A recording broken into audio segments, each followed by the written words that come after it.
Helping people get clean and sober is the most important work in the world. I truly mean that. I've been part of that work for a long time, and I've supported a lot of people doing that work. And it's funny, I was talking to a friend of mine, and we were joking. He's a doctor. And I was saying that to him, and we have a relationship where we just get each other. And I was like, this is the most important work in the world. He's like, dude, I save people's lives. He worked in an emergency department. He's like, people come in with a gunshot wound, because I'm there, they live. And I say, you save lives, that's awesome. But you only save lives. And I said, we because I've been in this community a long time too. We save lives, but we also save marriages, and we save relationships with kids, and we save whole systems, we save companies, we save communities, we save like the impact that we have when we get one person clean or sober just has this huge ripple effect. And that's why I think it's the most important, most impactful work that we do. And I love to be associated with it. So if you do that work, my hat's off to you. And this isn't a situation where I say everything is the most important work in the world. I think all work is valuable, but this in particular has a special place in my heart. And I love working with organizations and individuals that do this work. One of the things that I've noticed along the way is the lack of leadership in this world, top to bottom. Not 100%. There are definitely some really good leaders in the mental health space in general, and the substance use disorder treatment space more in particular. And it makes sense. Let me lay it out for you what it looks like for one clinician. So I'm a licensed clinical social worker, which means I have a 4-year degree in psychology. I have another 3-year master's in social work. Then after that, I took a licensing exam. Then I did 3 more years of clinical training with a supervisor, which was hundreds of hours of supervision with this more experienced social worker. And during that time, I did hundreds, I think it was 2,000 hours of work with people. So if you add all that up, that's 10 years of training, roughly. And in that 10 years, how much learning, how much training, how much instruction did I get on leadership? Well, my professors and the social work board people will say, yes, you've got there's a requirement for this. And like, okay, fair enough. There was like one chapter in one book about management, which by the way is not leadership. And it was in a book that was probably, at that time, was 10 years out of date, and that's been forever ago. And by the way, that class was taught by someone who was an awesome person, a fabulous social worker, and a fantastic clinician. And she had a leadership position in the school, and she had never held a leadership position outside of academia.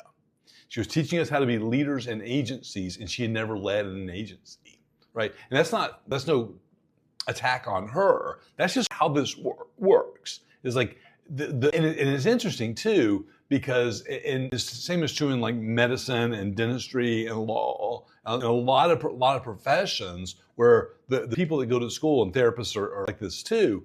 A lot of us are going to school in order to be self-employed. Like we're going with the full, like we know there's at least a 50% chance, probably more, that we're going to be in business for ourselves. We've got to learn the business and leadership stuff too. And if not, we're going to work in agencies. Some of us are going to go and just be a line therapist for our whole careers.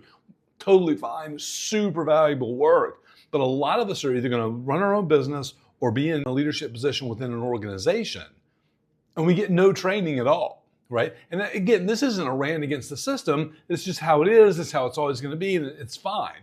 And I want to say this. I love helping and supporting businesses, mental health agencies, substance use disorder agencies, develop leadership within their ranks. Because when they develop more leadership, the whole organization benefits. The staff, the culture gets better. The staff turnover goes down. Client outcomes improve. Everything gets better, and it's just a better place to walk into, right? When you walk into a building, and if you pay attention, you can feel the energy of the building. So I don't know how this happens, but culture leaks into the bricks of the building. You can feel it when you're there if you pay attention. And sometimes you just like you can't name it, but it's there. And when you build leadership within organizations and do it in an organized way, the culture gets better in a way that just makes the place better to be. And it's interesting too, because I had this conversation when I was finishing my master's with this teacher that I love. She was awesome. I learned so much from her. I was super lucky to have her. And she said, we were just having a conversation about careers in general. And she said, now I want to warn you when you graduate and you get your master's, and particularly when you get your license, you're likely going to be offered leadership positions pretty quickly. And it's going to feel good and it's going to be flattering and you're going to think you're ready, but you're not. And she said, hopefully you'll go work somewhere under a clinical director who's a good leader and you'll see how to be a clinical director. That didn't happen, by the way, because I worked at a place that had a clinical director who wasn't even a clinician, right? I worked at a place that had a clinical director who had come out of the military and ran the operation like a military operation rather than a mental health agency, right? So we get this like hodgepodge of, quote, leadership. And Dr. Rossiter was right. And there's so many other therapists out there working in leadership positions in mental health settings and in substance use disorder settings that are being asked to lead when they're not ready. So I want to offer this. That, again, this isn't just a rant. There's a point here, and it's this. And I see this so many times with therapists, and it's that we actually have just a concept called a portable skill set that I talk about. And it means if you can learn to do something in one domain, you can tweak those skills and apply it in another domain. It's not 100% applicable across all domains, but sometimes those skill sets port, basically. And so this is one of them. And we as therapists learn a lot in our clinical training that really does help us become leaders, but we forget it. And it's so weird. I see it over and over and over again. You have this really sharp clinician who walks into a group room and owns the room. Like, okay, everybody, here we go. We're gonna get started. Everybody in your seats. That's leadership, right? I ask reflective questions and they hold space and they do like all the things that we do. They provide insight, they provide support and innovation and advocacy. Like that's what we do as therapists. Take that same therapist, put them in a boardroom and they're like a little mouse, deer in headlight. What do I do? I don't know how to lead. You just hadn't thought of your skills as leadership skill. And so that's one of the things that I want to promote for the mental health industry in general, behavioral health, mental health, substance use disorder treatment, everything that's related to that. Everywhere that therapists work, I want to promote that we actually have a better skill set, and I want to encourage therapists to look at leadership as an important part of your important extension of your clinical work. Because if you're in a leadership position and you're leading your clients very well, you can also lead your peers, you lead your direct reports if you have those. There's this concept I teach called upstream leadership. Lead your clinical director or your CEO or your executive director in a way that supports them and supports the agency.